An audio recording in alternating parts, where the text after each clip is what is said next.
We've got a crap load of benchmarks today.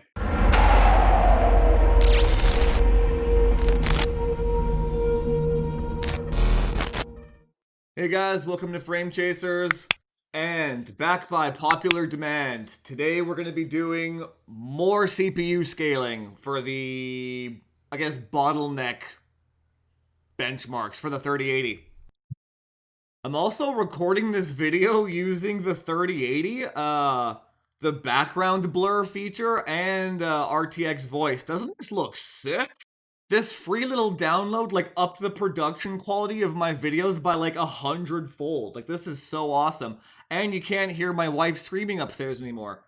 I'm still using the same everything, same camera, same microphone, same everything. This is literally just the app doing its magic. I also wanted to give a quick update on the whole power modding, shunt modding situation on 3080s. It doesn't work. If you watch anybody else's videos or you read any articles where these people have said that their shunt mods are working, they don't work.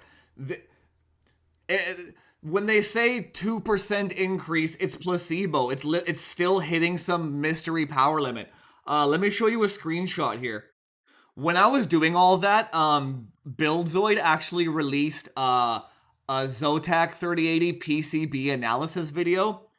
You should watch all that guy's content. It's all, even if it's 3 hours of him rambling, there are so many nuggets of gold in that guy's content. You have to go through it all. But at the end of the video on that one, he shows all the Shunt Mod locations, and he explains that there's 9 of them on the 3080 in order to equalize the power draw on both of those 8 pins, right? So in DeBauer's video, he shunts the top 2, only the intake ones. That doesn't work. I shunted the 5 big ones. Doesn't work. So after seeing Buildzoid's video, I went back and soldered all 8 of them except the PCI Express one. That's the only one that I left that I haven't shunted. But I actually physically soldered and wrecked the warranty on my card just to make sure that this doesn't work, or works, hopefully. So the shunt technically works, but it doesn't work. Let me show you a screenshot. This picture is with 8 of the 9 shunts shunted, just not the PCI Express one. Look, very interesting. Look at this. So I'm running Heaven Benchmark in the background right now, in this picture, and this is with all 8 shunts going. So you can see board power draw, 200. These are all pretty much cut by 60% or 40% or whatever from this is supposed to be 320. Both rails are showing 80-watt power draw. Literally all and as you shunt more of the shunts, more of these values, all these readings get cut by 60% when you do it. So you even see down here, total board power is at 67.5%, and it's still power limited.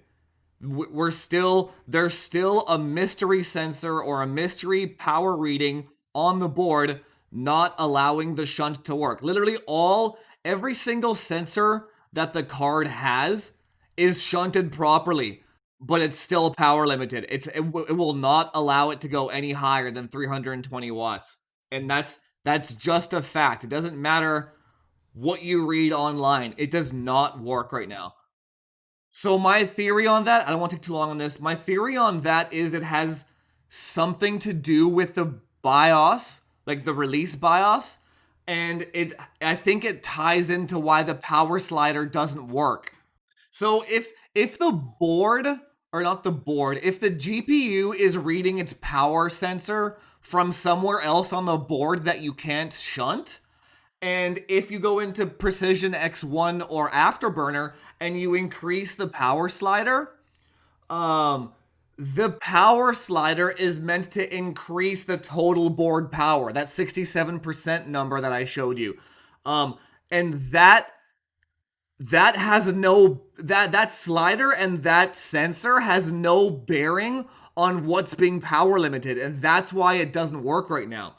So my theory is the new BIOS versions that come out, if they change it so the power reading comes from the total board power to make the slider work, I guarantee that the shunt will start working then. That's my theory and hope going forward. When they fix the power slider, okay, they can fix it two ways. If they fix the power slider to match the mystery sensor, the shunt won't work. If they fix the power slider or the power detection to the power slider for total board power, it will work. 50-50 chance. We have to just play the waiting game right now. It doesn't work. Also, apparently Gamers Nexus has a power unlimited BIOS already. Let's just wait for that. Like just wait for that. That like don't bother shunting your 3080s right now. It does not work. It doesn't work. Anyway, quick shunt power mod recap for my frequent viewers. That's why the 3080 numbers right now are pretty much just stock because you can't do anything. I tried my best. I cannot power mod this thing to save my life. But let's get into some CPU scaling stuff here.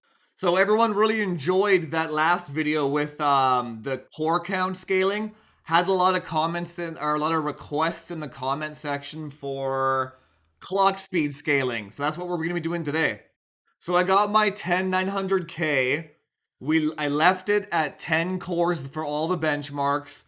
All I changed was I got a 4 gigahertz overclock on it. Underclock. 4 gigahertz flat all cores. 4.5, 5, and then 5.3 with fast RAM. And I also did 4 gigahertz with 3200 speed RAM. I'll show you when we get to the my Excel spreadsheets here. You'll see what I'm talking about. Same thing, we got the 3 games, Horizon Zero Dawn, Shadow of the Tomb Raider, and Far Cry New Dawn. 4 gigahertz up to 5.3. I had my 2080 Ti numbers already done for this, so I'm going to include those. And then I did 3080 numbers as well, but I only did 3080 on the 5.3 gigahertz and the 4 gigahertz. I just wanted to see if the scaling was the same, and it's the exact same. So you can literally just look at the 2080 Ti numbers, insert them. Like I'm gonna bring this up right now. Let me show you. So let's start with Shadow of the Tomb Raider here. You got your these are the 2080 Ti 400 watt results that I recorded before I even got the 3080, and then I got my 3080, and then I recorded these ones and these ones for you guys. Plus 50 on the core, and then 10 gigabytes on the RAM. But anyway, I got there's a little nugget tidbit here for you guys. This 10% faster number here is over top of my 2080 Ti at my my daily settings for my computer. So you can see up here, I'm gonna leave this up for a little bit. 4 gigahertz core, 4 gigahertz cache, 3200 C16. 4.4, 4000, 4.5, 4000, 5 gigahertz, 4000, and then this is what I run daily at my max settings. So you can take a look for yourself here. I'm not going to go over it too long. 4K, no difference at all the way up and down. Obviously, 1080p takes the biggest hit, right? And I even included what the CPU usage was during the benchmark and the GPU usage. So in Shadow of the Tomb Raider, it's actually really good at utilizing the entire GPU, even at 1080p. And only when you get down to 4.5 gigahertz here does it actually start to drop by about 10%. Yeah, there's a lot of info here, but the scaling for the 3080 is the exact same. Yeah, I mean, that's pretty much it for this. This game, the other ones show much bigger differences, so let's go to the next one here. Okay, Far Cry New Dawn. We know this is a CPU-heavy game. Right out of the gate, only my maxed out settings at 4K could the GPU usage be at 100%. If you go down to 1440p or 1080p, all of a sudden the GPU usage starts, it's not 100%. And that's why the 3080 is literally 0% faster in this game than my 2080 Ti at 1440p. It's really a 4K card. That's what it is. Like the 3080 is legitimately a 4K card. Um, and that's the only place where it actually gains some ground. If we go all the way down, it's pretty linear. Like 143 FPS, 136, 132. This was probably the biggest drop here. So 4 gigahertz, we lost 20 FPS almost from 4.5. So that's if as long as you're at 4.5 gigahertz or higher, I would say that's fine. 5 gigahertz is really the sweet spot. And then 4 gigahertz to 4.5, not that much of a difference here. And yeah, that's pretty much it. You can pause the video, look at this chart yourself if you're interested. Lots of data here to go over. 3080 numbers down here, 2080 Ti numbers to go up here. I ran all these benchmarks myself. It took me days. So hopefully you guys find the data useful. Let's go over to Horizon Zero Dawn. This is the most interesting one. Okay, Horizon Zero Dawn. First thing you're gonna see, this game is completely broken with the Ampere architecture. It is at 1080p and 1440p, it's 20% slower. So what that tells me is we already know that Turing is very similar to Navi in their architecture and the way it works like GCN with async. So this being a console port, like the Ampere architecture might not, like it also could be a driver thing. This is just like release drivers, whatever I had. But it's interesting to maybe think that the Ampere architecture might not be as good at console ports than the Turing architecture might be. This is only one game that I've tested. I don't have Death Stranding to test, but they use the same engine. But it is still faster at 4K. So, like, take that for what it's worth. Even with the Turing working better in this game, 4K still taps out a 2080 Ti enough for the 3080 to take over by a little bit. Which I'm going to play this game at 4K anyway, so whatever. But if you're playing 1440p or 1080p and you're playing this console port type stuff, Turing might actually be a better option for you right now. And I found this to be the most interesting. I'm gonna deep dive into some more console port Ampere versus Turing benchmarks later on. But like this is actually very, very interesting. Um, Other than that, though, this game scales really well with core clock speed. Seems to hit about a wall. Um, like RAM speed definitely didn't make a difference at the low end here. So 4 gigahertz 4000, 4 gigahertz 3200, they're the exact same. So like core speed is definitely more important here than RAM speed for this game specifically. I like this game a lot just because it shows really strange scaling like this, right? Same thing down here, all the way at the bottom. The Ampere architecture, like, actually, check this out. Because the CPU couldn't saturate the GPU, it's actually slower than Turing at a slower clock speed. So, like, if you have like a Haswell 4 gigahertz, you're actually better off getting a Turing GPU for this game. It's really weird.